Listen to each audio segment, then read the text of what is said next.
তাদের কাছে family card ছিল না, তাদের প্রতিশ্রুতি ফ্যামিলি কার্ড বা কৃষক কার্ড ছিল না। আমাদের প্রতিশ্রুতি হচ্ছে ফ্যামিলি কার্ড, কৃষক কার্ড। আমরা ডিগ্রি বা স্নাতক পর্যন্ত মেয়েদের শিক্ষা ব্যবস্থা অতি দ্রুত আমরা ফ্রি করে দেব, যাতে তারা মেয়েদের লেখাপড়া করতে কোনো রকম খরচ না হয়। আমি জানি এখনো আপনারা অনেকে পান নাই। একটি জিনিস আমাদেরকে বুঝতে হবে, আমরা নির্বাচনের আগে আপনাদের কাছে, সারা দেশের মানুষের কাছে ফ্যামিলি কার্ডের কথা বলেছিলাম, কৃষক কার্ডের কথা বলেছিলাম, আরও যে সকল প্রতিশ্রুতি দিয়েছিলাম, আমরা পর্যায়ক্রমিকভাবে সেই কাজগুলো শুরু করেছি।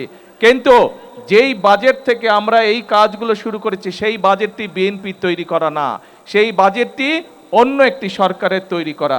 স্বাভাবিক, তাদের কাছে ফ্যামিলি কার্ড ছিল না, তাদের প্রতিশ্রুতি ফ্যামিলি কার্ড বা কৃষক কার্ড ছিল না। আমাদের প্রতিশ্রুতি হচ্ছে ফ্যামিলি কার্ড, কৃষক কার্ড বা এই ধরনের আরও যেগুলো আপনাদের সামনে আমার প্রতিশ্রুতি দিয়েছি।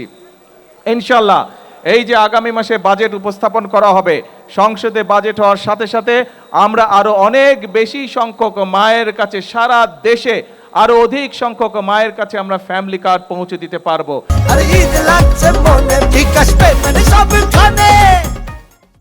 এবং ইনশাল্লাহ আগামী 4-4.5 বছরের মধ্যে আমরা চেষ্টা করব বাংলাদেশের গ্রামে গঞ্জে প্রায় প্রত্যেকটি পরিবারের কাছে যাতে ফ্যামিলি কার্ড পৌঁছে যায়, প্রত্যেকটি মা বোনের কাছে যাতে ফ্যামিলি কার্ড পৌঁছে যায়।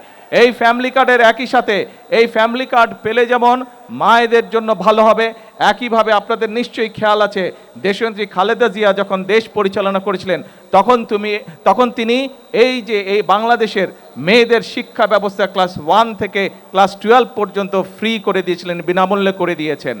আমরা এই ফ্যামিলি কার্ডের পাশাপাশি আমরা মাদেরকে, আমাদের এই দেশের নারীদেরকে যেমন অর্থনৈতিকভাবে স্বাবলম্বী করতে চাই, ঠিক একইভাবে আমরা চাই যে এই দেশের নারীরা একই সাথে শিক্ষার আরও যাতে সুযোগ পায়। সেই জন্য আমরা সিদ্ধান্ত গ্রহণ করেছি যে আমরা ডিগ্রি বা স্নাতক পর্যন্ত মেয়েদের শিক্ষা ব্যবস্থা অতি দ্রুত আমরা ফ্রি করে দেব, যাতে তারা মেয়েদের লেখাপড়া করতে কোনো রকম খরচ না হয়। এবং শুধু তাই নয়, মেয়েদের মধ্যে যারা ভালো রেজাল্ট করবে, পরীক্ষায় ভালো করবে, তাদেরকে আমরা সরকারের পক্ষ থেকে তাদেরকে আমরা উপবৃত্তির ব্যবস্থা করব। প্রিয় ভাই বোনেরা, একটু পরেই মাগরিবের আজান দেবে, আপনারা সেই দুপুর থেকে অপেক্ষা করছেন, অনেক মানুষ ক্লান্ত হয়ে গিয়েছেন। একটি কথা আপনাদের সামনে তুলে ধরতে চাই, এই ফ্যামিলি কার্ড যখন মায়েরা পাবে, শুধু কি মায়েদের ভালো হবে, পুরা পরিবারের উপকার হবে না? পুরা পরিবারের উপকার হবে এটা।